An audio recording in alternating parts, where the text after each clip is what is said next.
Hey guys, I just wanted to take a few minutes to kind of review some stuff. I think probably the genre PowerPoints are pretty self-explanatory. Getting to know the different genres is important for us if we end up in a language arts classroom for the middle level or higher. Because we have a responsibility to help students be familiar with those things. The more they know about books, genres, authors, all of that, the better that they can get to know their own preferences and what they enjoy and different things that are out there for them to try as far as reading. The whole goal being going back to that reader response theory PowerPoint that was on, I think, a couple weeks ago. This is really important and key for us in this class to understand the reader response theory. So if you want to pull that up, you can. I'm just going to I'm looking at it on my laptop and I'm just going to talk through it a little bit.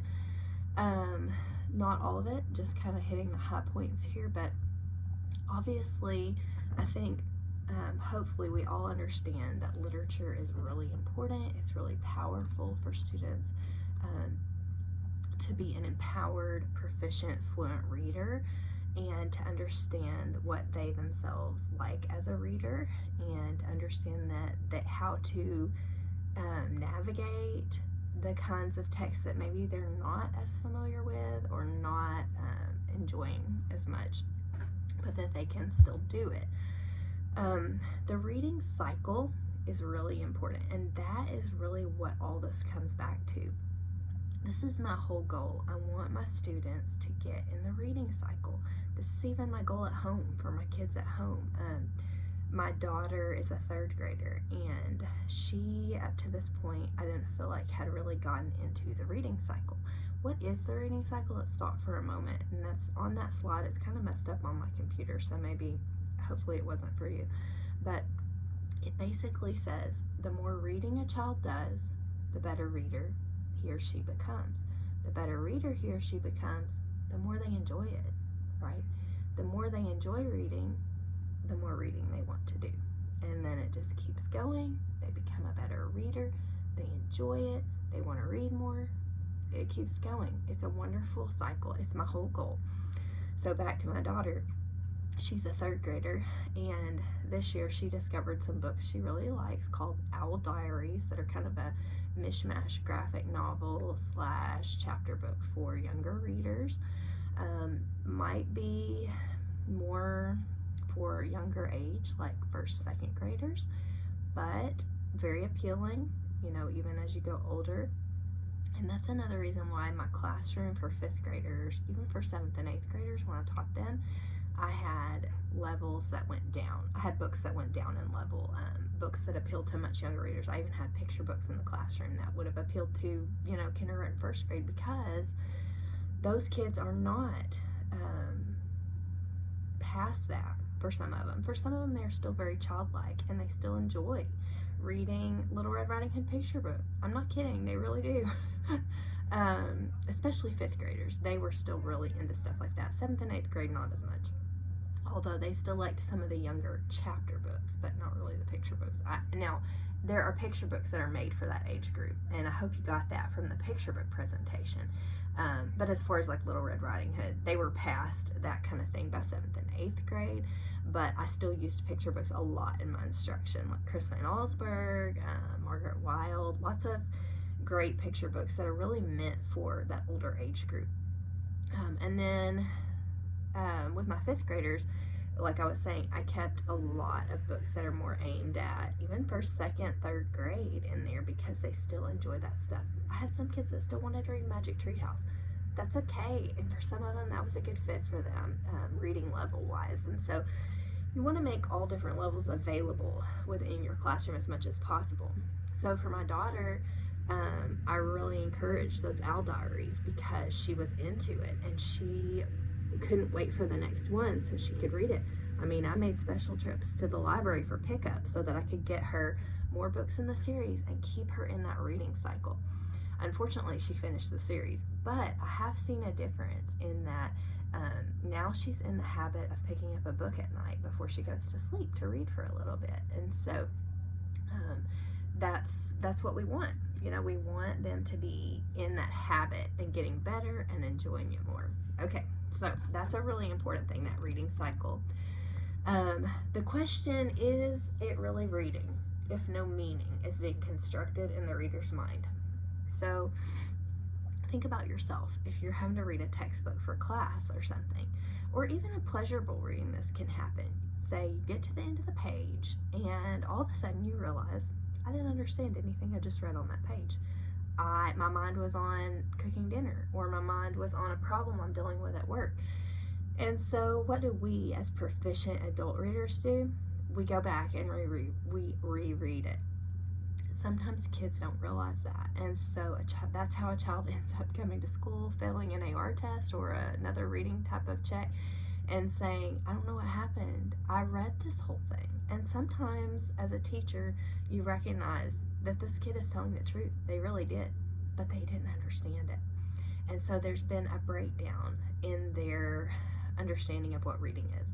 They think that calling the words in their mind or out loud is reading it. It is to a degree, right? But if no meaning is taking place, was it really reading? I mean, I'll have to say no, because the whole point of reading is to understand what you read, right? If you can just call the words, that's not helpful. It's helpful to a point, but then we've also got to add in the meaning. And so we need to teach our kids explicitly that reading is meaning, and this can be part of everyday conversation. Modeling it, for instance, if I'm doing a read aloud with my kids and I get confused on something, then I stop and model that. I do a think aloud where I just take advantage of that. And I don't manufacture this necessarily, although I would, like in a strategy sort of lesson. But this actually does happen sometimes. You're reading aloud and you're like, wait a minute. I didn't realize that this character was even here with them. Okay, guys, I'm going to need to go back and reread this part. So let's go back. And so then that's just modeling, like, something didn't make sense to me or I missed something. This is what I do as a proficient reader. And that modeling is important for the kids to see.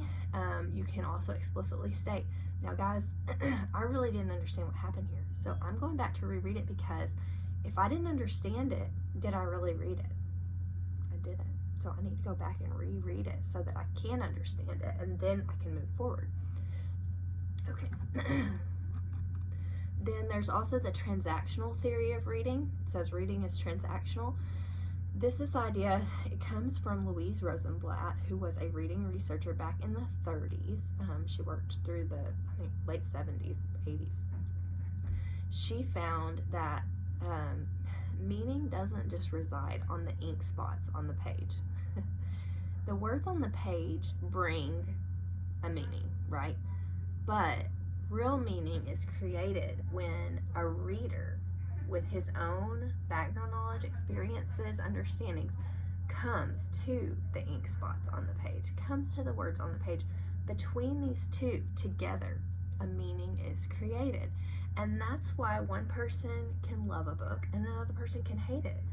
If meaning exists only in the words on the page, why would there be different reactions to the same book? It's because the reader determines some of that, and so, yes, the words on the page are bringing a meaning. Excuse me. They're bringing the author's meaning. Excuse me.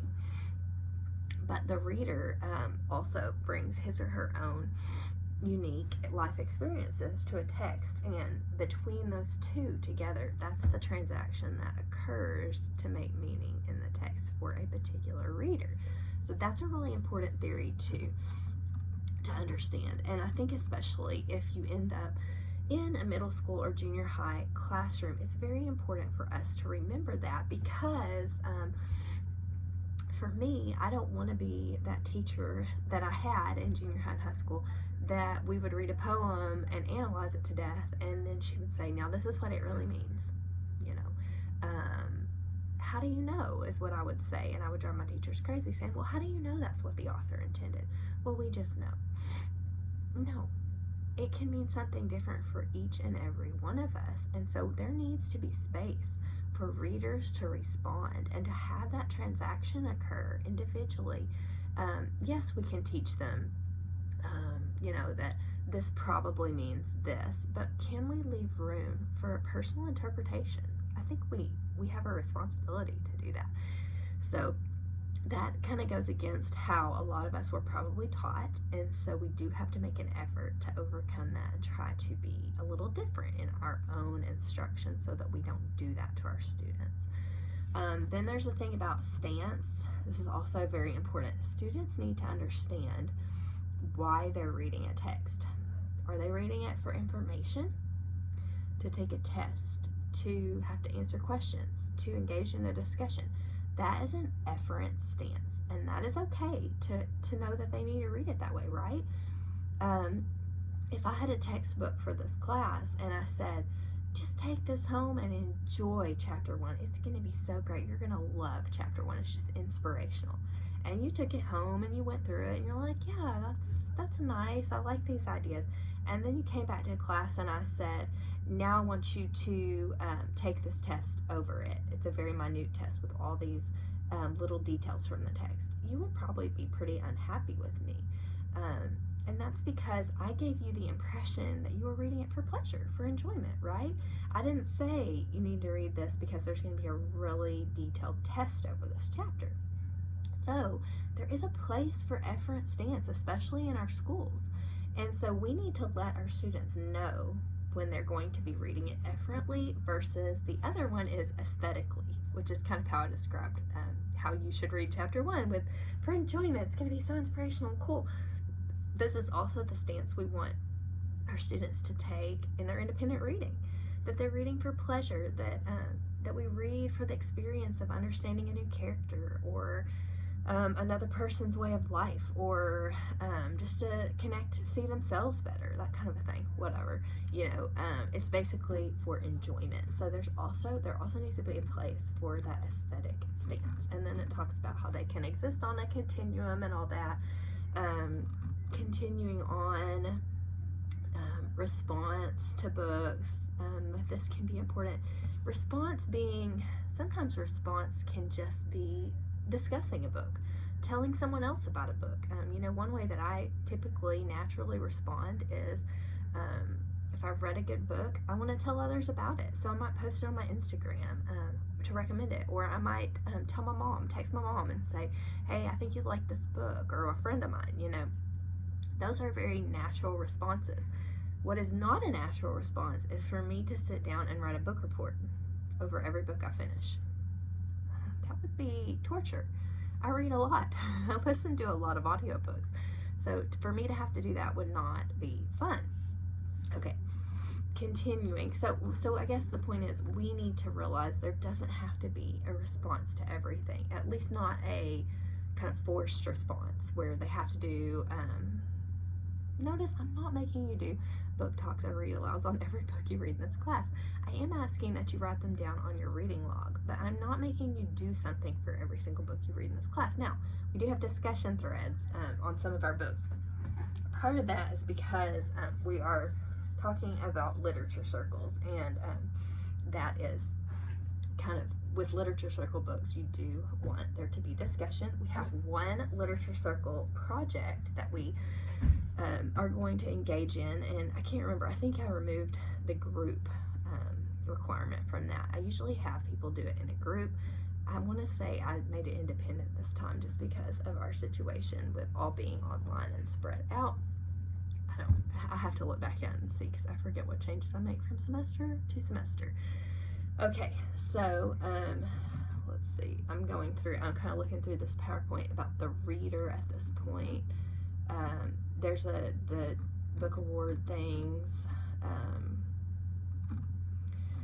Okay, the mirror versus the window experience. A mirror obviously is a book where a person would see him or herself in the book and relate to it, maybe help them get through a situation. A window being looking into someone else's life, a way of life that we're not familiar with, and both can be very valuable. That's also why I think it's important for us to include books that we feel are appropriate for the age group in our classroom library, but also that speak to a lot of different types of people, situations, racial issues, ethnic issues, cultural.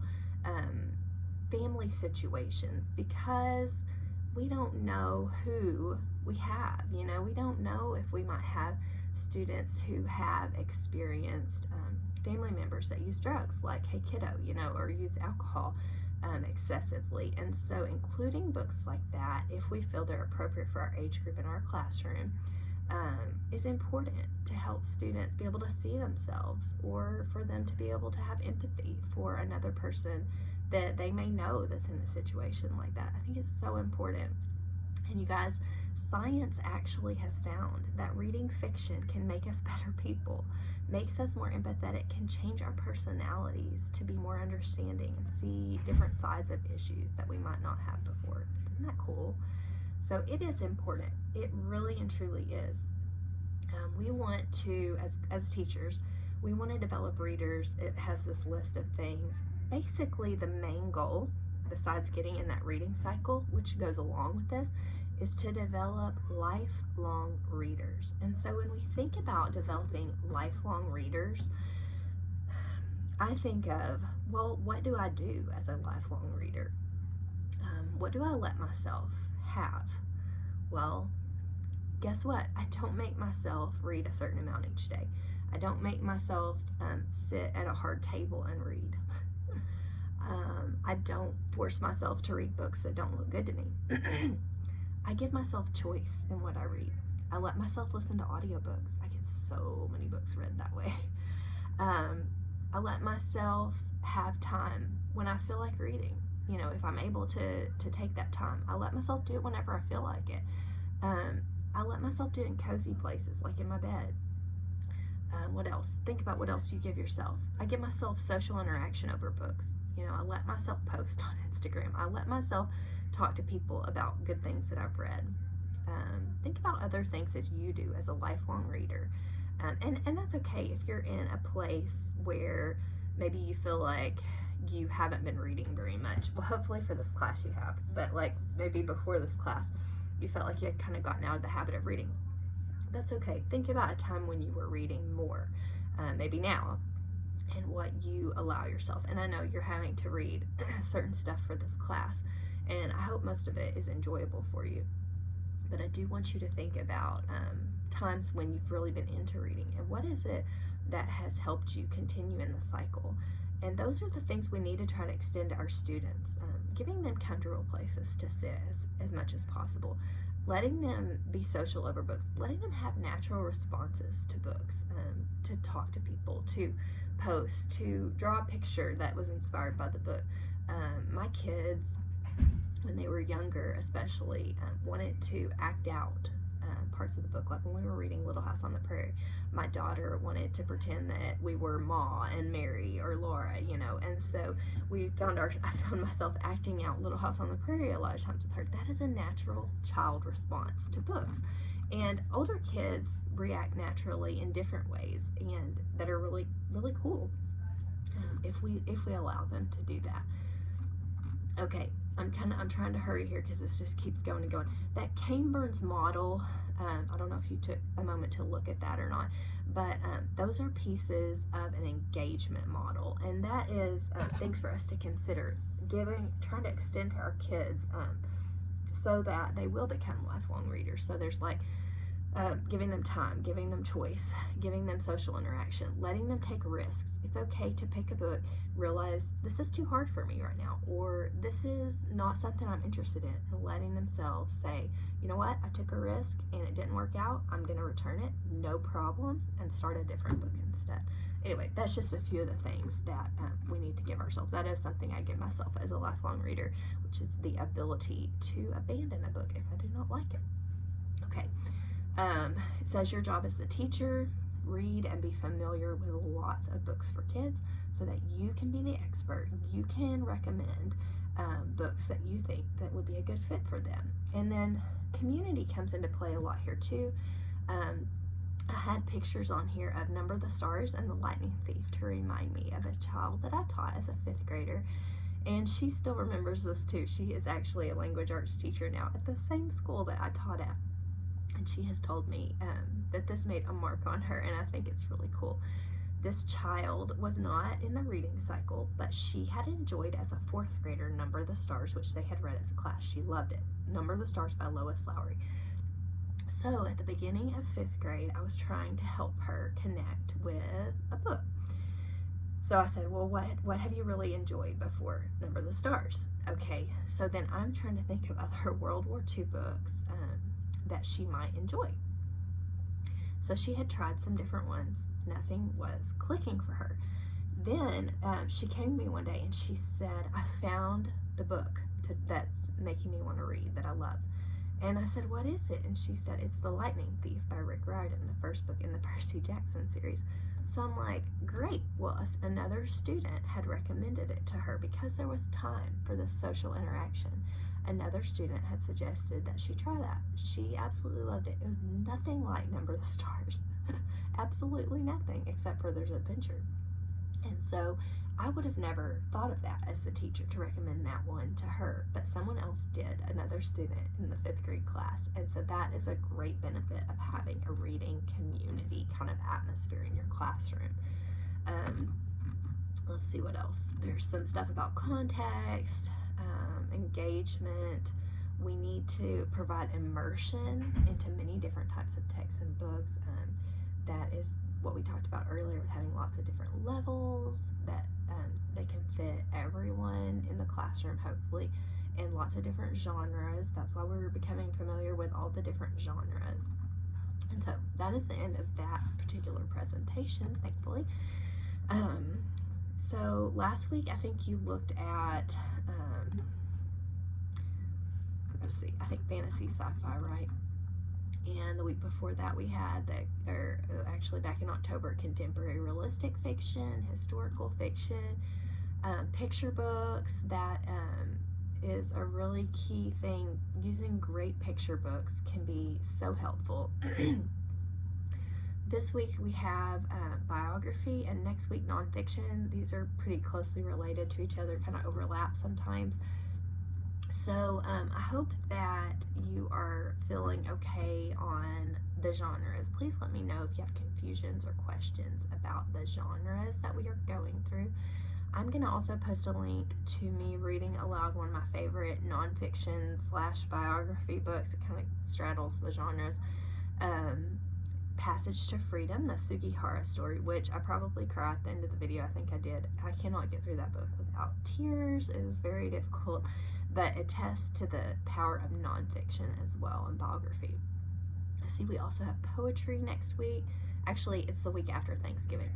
So take advantage of no classwork next week to get caught up on your reading if you need to. Remember, you have a few additional books besides the reading group, the literature circle books that we were assigned for the class. So make sure you're getting caught up on that. If you need any recommendations or if you need to check genres, you can usually do that on Amazon, but you can also message me. I'm happy to help with recommendations or helping you identify genres. Sometimes books do straddle genres, and I usually say, for instance, there can be books that are really historically focused, but then there'll be an aspect of fantasy, perhaps like time travel or a ghost in the story, and so that really technically would cause it to be fantasy. But if there's a lot of historical information as well and you need a historical fiction book, I usually say use it for whichever one you need, just to make it easier on you. So if you are dealing with a book like that, you can use it for whichever one you actually need a book for. And as long as there are aspects of that for sure in the book that you chose. If you're not sure, let me know and I'll help you decide. Man, there's so much more I could say. I did put an independent reading and school achievement article I really like that talks about just lots of different issues with reading in school. And I have a little discussion there for you to do. Let me know if I can help with anything. Have a great week. Bye.